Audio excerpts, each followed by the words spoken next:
పరిశుద్ధ నామమునకు మహిమ కలుగునుగాక.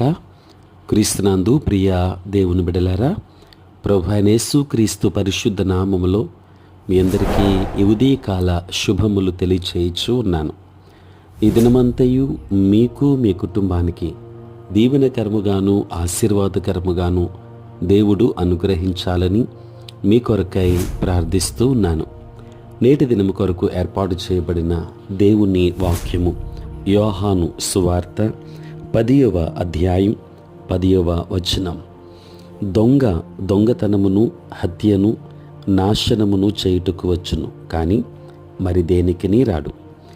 గొర్రెలకు జీవము కలుగుటకును అది సమృద్ధిగా కలుగుటకును నేను వచ్చి తినని మీతో నిశ్చయముగా చెప్పుచున్నాను.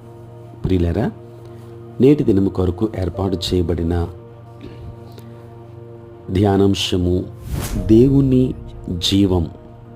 ప్రియులారా, జీవంగా తర్జుమా చేయబడిన గ్రీకు పదం జో అనగా పరిపూర్ణ జీవం అని, లేక దేవుడు కలిగిన జీవం అని దాని అర్థం. ఊపిరి పీలుస్తున్న ప్రతి వ్యక్తికి శారీరక కోణములో ప్రాణం ఉంది, కానీ యేసును పొందుకున్న వారు మాత్రమే దేవుడు ఉద్దేశించిన జీవాన్ని అనుభవించగలరు. ప్రియులారా, నిత్య నరక శిక్ష నుండి మనలను రక్షించడానికి మాత్రమే కాకుండా ఈ జోని లేక దేవుని జీవాన్ని సమృద్ధిగా కలిగి ఉండటానికి యేసు వచ్చారు. దేవుని జీవం పరలోకములో లేదు, కానీ ఇది కొత్తగా జన్మించిన ప్రజల ఆత్మల్లో ప్రస్తుతం ఉంది. ప్రియులారా, సహజ జీవితాలను సమర్పించి క్రీస్తునందున్న అద్భుత జీవాన్ని వెంబడించినప్పుడు ఈ జో వంటి జీవాన్ని ఇప్పుడు అనుభవించి ఆనందించగలం. జీవమైన వాక్యాన్ని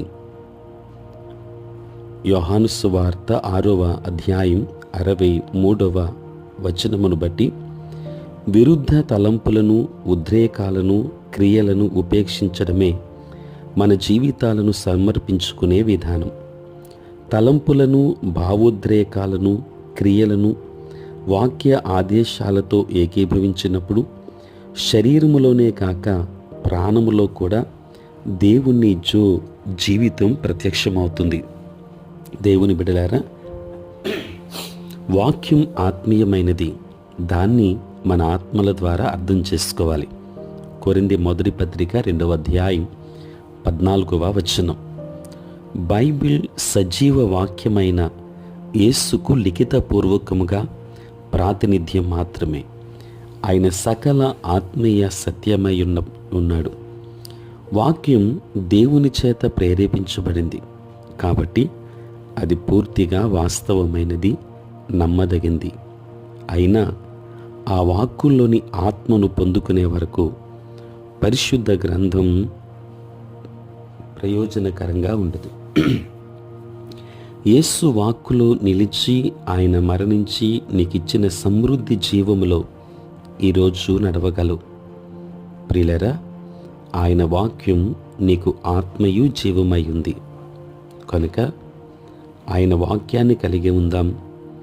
ఆయన ఆత్మయు జీవమై ఉన్నటువంటి వాక్యాన్ని మనం అనుసరిందాం. దైవాశీర్వాదములు పొందుకుందాం.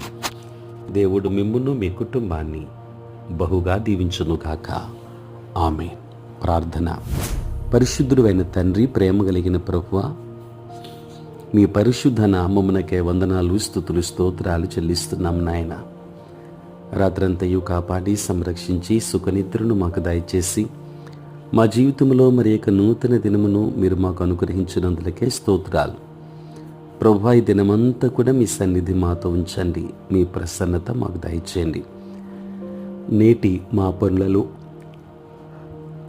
ప్రయాణములలో, పరిచర్యలో మీరే తోడై ఉండండి. నేటి మా దినచర్య అంతటిలో కూడా మీరు తోడుగా ఉండమని ప్రార్థిస్తున్నాను. అనారోగ్యంతో ఉన్నవారు, సమస్యలతో ఉన్నవారు, బలహీనలైనటువంటి బిడ్డలను జ్ఞాపకం చేసుకోండి.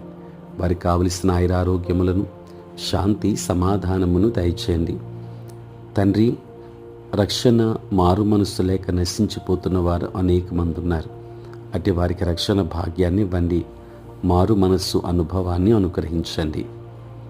తండ్రి, అనేక మంది ప్రభువా దూరదేశాలలో ఉంటున్నారు. వారందరికీ కావలసిన కాపుదల దయచేయండి. దేవా, నీ సేవ పరిచర్య చేయించిన ప్రతి సేవకుని దీవించండి. వారి వారి ప్రయాణములలో పరిచర్యలో మీరే తోడుగా ఉండండి.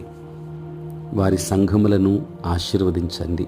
సార్వత్రిక క్రైస్తవ సంఘాన్ని దీవించండి. ఉద్యోగస్తులు, వ్యాపారస్తులు, కష్టపడి పనిచేసుకుంటున్న బిడ్డలందరి మీద నీ కృపహస్తం నుంచండి. చదువుకుంటున్న బిడ్డలకు మీరు తోడై ఉండి కావలసిన జ్ఞానమును వారికి అనుగ్రహించండి. నేటి దినాన పుట్టినరోజు, పెళ్లి రోజు జరుపుకొనుచున్న బిడ్డలను దీవించి నూతన ఆశీర్వాదములు వారికి మెండుగా దయచేయమని, మీరే తోడై ఉండమని యేసయ్య నామములో ప్రార్థించి వేడుకొనుచున్నాము తండ్రి. ఆమేన్. తండ్రి, కుమార, పరిశుద్ధాత్మ త్రియేక దేవుని దీవెన సదా మీకును మీ కుటుంబానికి తోడై ఉండును గాక. ఆమేన్.